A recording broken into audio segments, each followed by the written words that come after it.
Physical state of matter chapter का नाम है और क्लास 9 चैप्टर नंबर 4 है।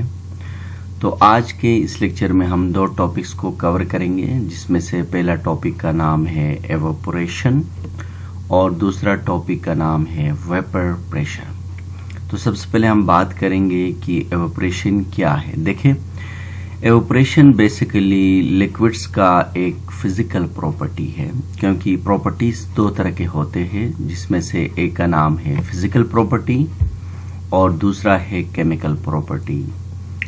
और फिजिकल प्रॉपर्टी का ताल्लुक इंटरमॉलिक्यूलर फोर्सेस से होते हैं और जबकि केमिकल प्रॉपर्टी का ताल्लुक केमिकल बॉन्ड से होती है।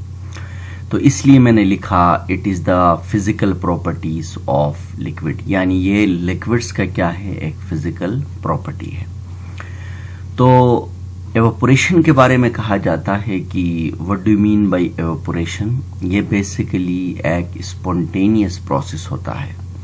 स्पॉन्टेनियस का मतलब है कि खुद ब खुद, यानी इसके लिए एक्सटर्नल न हीट देने की जरूरत है और न कोई और चीज की जरूरत होता है। ये प्रोसेस स्पॉन्टेनियस है, यानी खुद ब खुद होने वाला प्रोसेस है। तो अब हम बात करेंगे कि एवोपोरेशन का डेफिनेशन क्या है।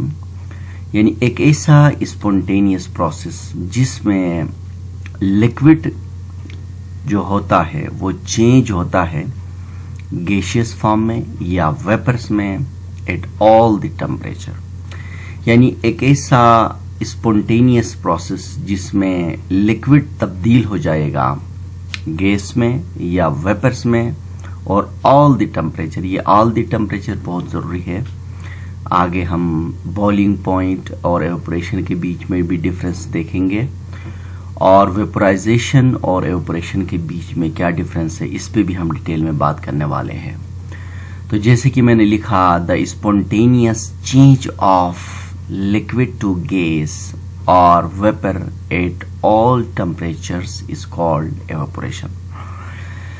यानी किसी भी लिक्विड का खुद ब खुद लिक्विड स्टेट से गैसियस या वेपर्स में ऑल द टेम्परेचर का मतलब है कि हर तरह का टेम्परेचर, तो चेंज होना का जो अमल है उस अमल का नाम क्या है, एवोपोरेशन कहा जाता है।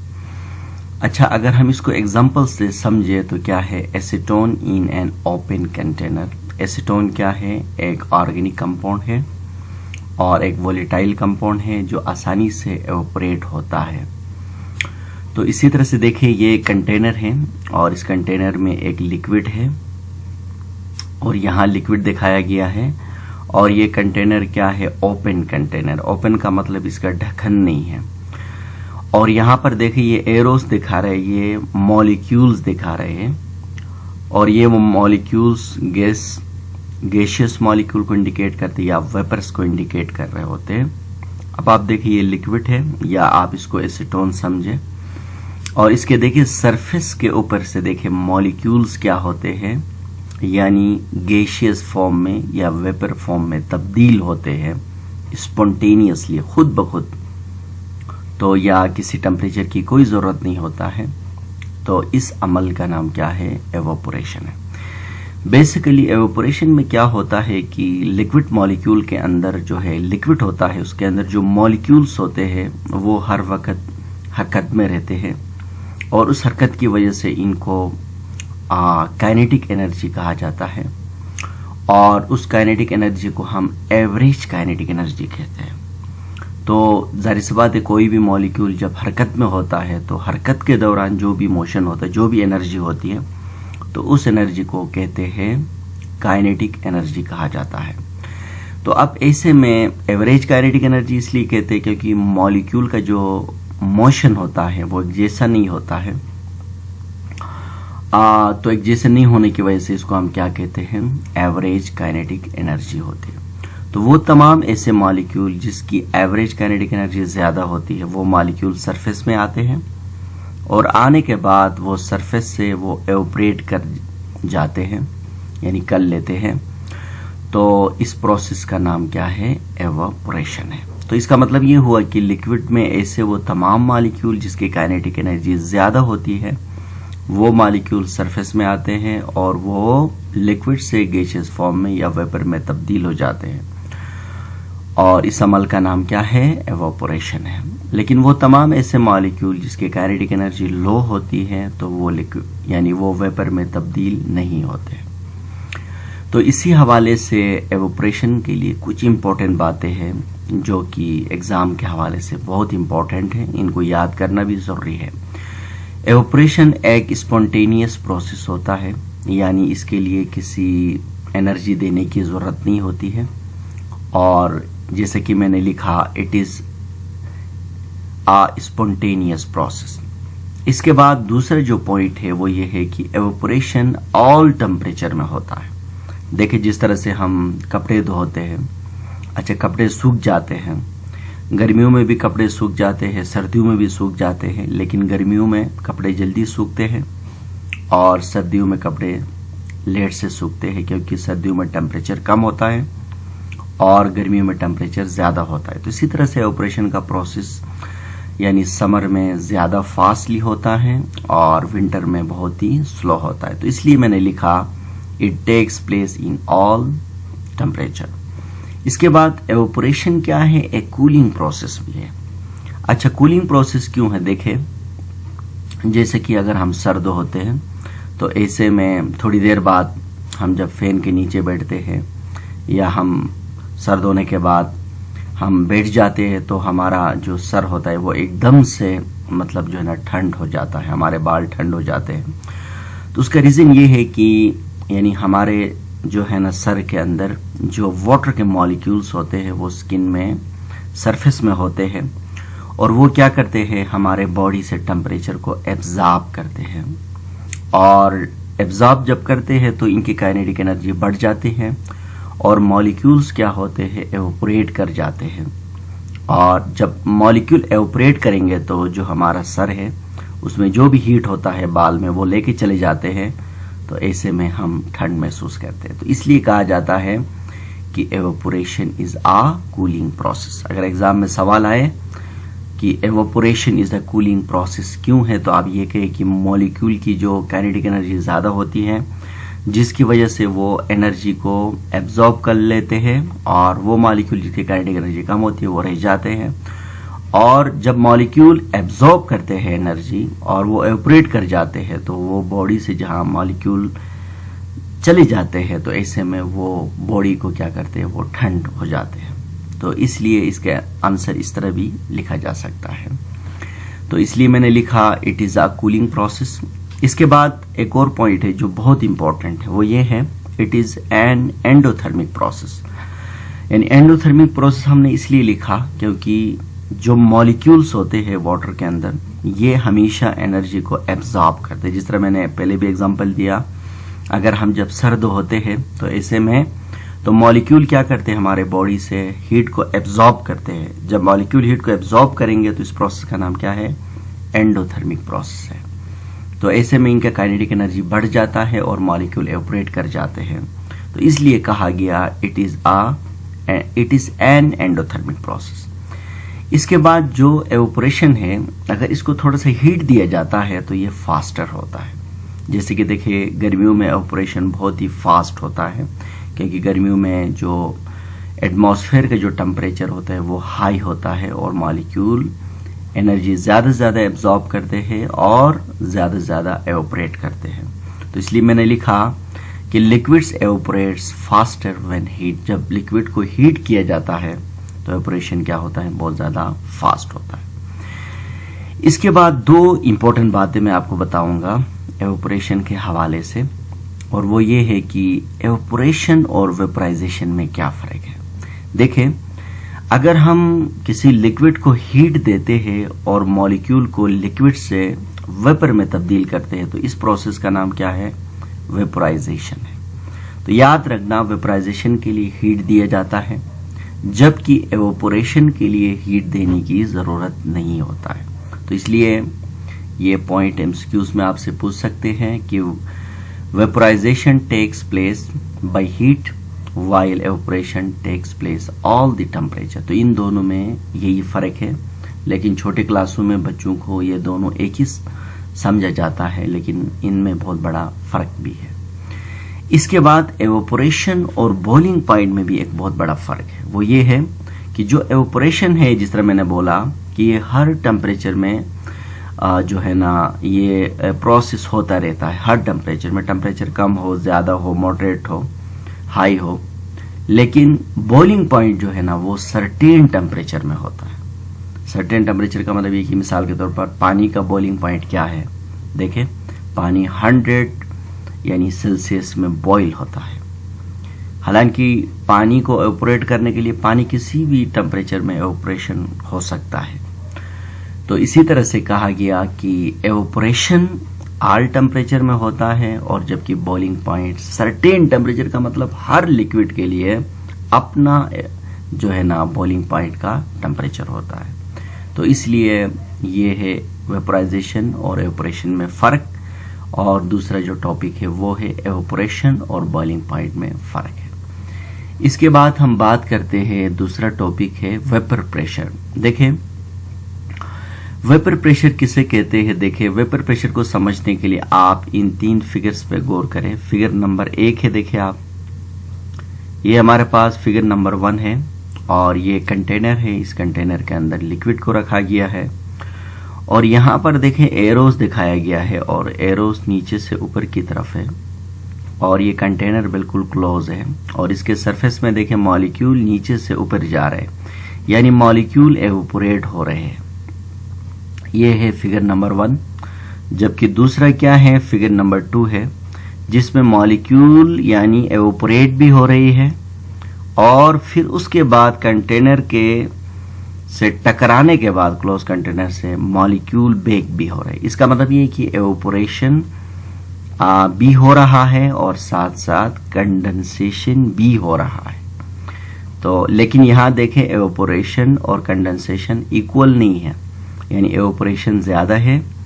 देखिए फिगर नंबर 1 में एवोपोरेशन बहुत ज्यादा है, कंडेंसेशन 0% है। जबकि फिगर नंबर 2 में आप देखें एवोपोरेशन ज्यादा है, कंडेंसेशन थोड़ा बहुत है। कंडेंस का मतलब मॉलिक्यूल यानी वेपर्स मॉलिक्यूल का दोबारा क्या होना, लिक्विड बनने का अमल को हम क्या कहते हैं, कंडेंसेशन कहा जाता है। अब आप देखिए फिगर नंबर 3 में आप देखें रेट ऑफ एवोपोरेशन। देखें आप, एक मॉलिक्यूल ऊपर जा रहे हैं, कुछ मॉलिक्यूल तो इतने ही मॉलिक्यूल नीचे आ रहे हैं, यानी जितने मॉलिक्यूल ऊपर जा रहे हैं इतने मॉलिक्यूल, इसको बोलते हैं डायनेमिक इक्विलिब्रियम कहते हैं, कि जो कि रेट ऑफ एवोपोरेशन और रेट ऑफ कंडेंसेशन। तो आप फिगर नंबर 3 को पे गौर करें, और इसके मुताबिक अब हम इसका डेफिनेशन बनाते हैं। देखें कि वेपर प्रेशर क्या है। जब किसी भी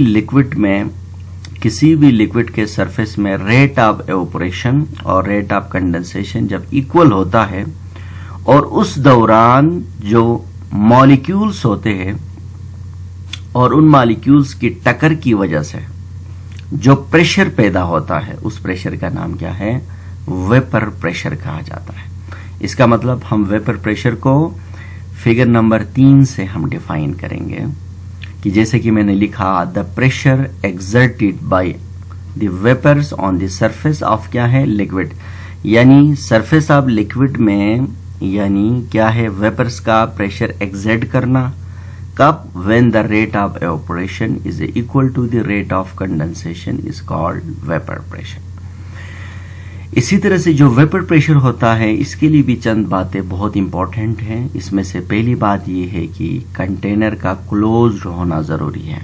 जब कंटेनर क्लोज नहीं होगा तो एवोपोरेशन तो होगा लेकिन कंडेंसेशन नहीं होगा, तो फिर उसको हम वेपर प्रेशर नहीं कहेंगे। तो इसलिए पहला कंडीशन ये है, it is mayor in a close container. अच्छा, दूसरा कंडीशन ये है कि जो वेपर प्रेशर को मेयर किया जाता है, एक इंस्ट्रूमेंट होता है, डिवाइस होता है जो यू शेप का होता है, जिसको मोनोमीटर कहते हैं। तो इसलिए जो वेपर प्रेशर हम एक यू शेप का ट्यूब होता है शीशे का, जिसके अंदर मरकरी होता है, हम इसी के जरिए से मेयर करते हैं। जैसे कि मैंने लिखा, it is mayor with the help of manometer. इसके बाद देखें तीसरा जो कंडीशन है वो ये है कि the rate of evaporation must be equal to the rate of condensation. जो यानी एवापोरेशन है वो हमेशा से क्या होना चाहिए, यानी रेट ऑफ जो कंडेंसेशन का इक्वल होना चाहिए। तो इसलिए लाजमी ये है कि हमेशा एवापोरेशन के लिए जो बुनियादी कंडीशन है वो ये है कि हमेशा एवापोरेशन में यानी जो वेपर प्रेशर है, और वेपर प्रेशर में हमेशा रेट ऑफ एवापोरेशन और रेट ऑफ कंडेंसेशन हमेशा सेम होना चाहिए। तो ये तीन कुछ बुनियादी बातें थे जो वेपर प्रेशर के हवाले से बहुत ही इम्पोर्टेंट है। इसके बाद हम बात करेंगे कि factor affecting on vapour pressure, वो कौन सा फैक्टर है जो जिसकी वजह से वेपर प्रेशर मुतासिर होता है। मुतासिर का मतलब वेपर प्रेशर या तो बढ़ता है या तो वेपर प्रेशर कम होता है। तो उसमें से दो फैक्टर हैं हमारे सिलेबस के हिसाब से। जो पहला फैक्टर है वेपर प्रेशर वर्सेस टेम्परेचर, और दूसरा फैक्टर है vapour pressure versus intermolecular forces. तो मैंने शॉर्टकट्स लिखा कि वेपर प्रेशर हमेशा टेम्परेचर के साथ डायरेक्टली प्रोपोर्शनल होता है। जब टेम्परेचर ज्यादा होता है तो वेपर प्रेशर ज्यादा होता है, जब टेम्परेचर कम होता है तो वेपर प्रेशर हमेशा कम होता है। इसका मतलब ये है कि अगर हम वाटर को हाई टेम्परेचर में रखेंगे तो वाटर के ज़्यादा से ज़्यादा मॉलिक्यूल वेपर्स में तब्दील हो जाएंगे तो उसका वेपर प्रेशर ज़्यादा होगा। अगर वाटर को कम टेम्परेचर में रखेंगे तो उसका वेपर प्रेशर कम होगा। अगर वाटर आइस की सूरत में है तो उसका वेपर प्रेशर सबसे कम होगा। अगर लिक्विड की सूरत में है तो वेपर प्रेशर ज़्यादा होगा। अगर हम इसको गर्म करेंगे, टेम्परेचर बढ़ाकर स्टीम में तब्दील करेंगे तो उसका वेपर प्रेशर सबसे ज्यादा हो। तो इसलिए मैंने लिखा कि vapour pressure is a directly proportional to the temperature. इसके बाद जो वेपर प्रेशर होता है वो हमेशा इंटरमॉलिक्यूलर फोर्सेस के साथ इनवर्सली प्रोपोर्शनल होता है। अच्छा, इंटरमॉलिक्यूलर फोर्स के साथ इनवर्सली प्रोपोर्शनल का मतलब ये है कि अगर किसी लिक्विड में, मिसाल के तौर पर अगर एक लिक्विड पोलर है, फॉर एग्जांपल वाटर है, वाटर एक पोलर लिक्विड है, और पेट्रोल क्या है हमारे पास, एक नॉन पोलर लिक्विड है। तो इसी तरह से देखिए पेट्रोल जो है इसका वेपर प्रेशर ज्यादा होता है, और जबकि वाटर का वेपर प्रेशर कम होता है, क्योंकि पेट्रोल के अंदर जो होता है इंटरमॉलिक्यूलर फोर्सेस बहुत ही कमजोर होते हैं, वो नॉन पोलर होता है और जो आसानी से ऑपरेट हो जाते हैं, जबकि वाटर के अंदर इंटरमॉलिक्यूलर फोर्सेस ज्यादा जो है ना स्ट्रांग होते हैं और आसानी से वो ऑपरेट नहीं कर पाता है। तो इसी तरह से मैंने लिखा कि vapour pressure is a inversely proportional to the intermolecular forces. अगर इंटरमॉलिक्यूलर फोर्सेस ज्यादा होंगे तो वेपर प्रेशर कम होगा, अगर इंटरमॉलिक्यूलर फोर्सेस कम होंगे तो वेपर प्रेशर ज्यादा होगा। तो इसी तरह से ये जो वेपर प्रेशर है ये भी बेसिकली क्या है, एक लिक्विड का एक फिजिकल प्रॉपर्टी है, इसका ताल्लुक भी इंटरमॉलिक्यूलर फोर्सेस से होता है। इसके बाद हम इस वेपर प्रेशर को मजीद अंडरस्टैंड करने के लिए हम इस ग्राफ की मदद से भी अंडरस्टैंड कर लेते हैं। जैसे कि मैंने लिखा कि variation in vapour pressure with temperature of for the some liquids.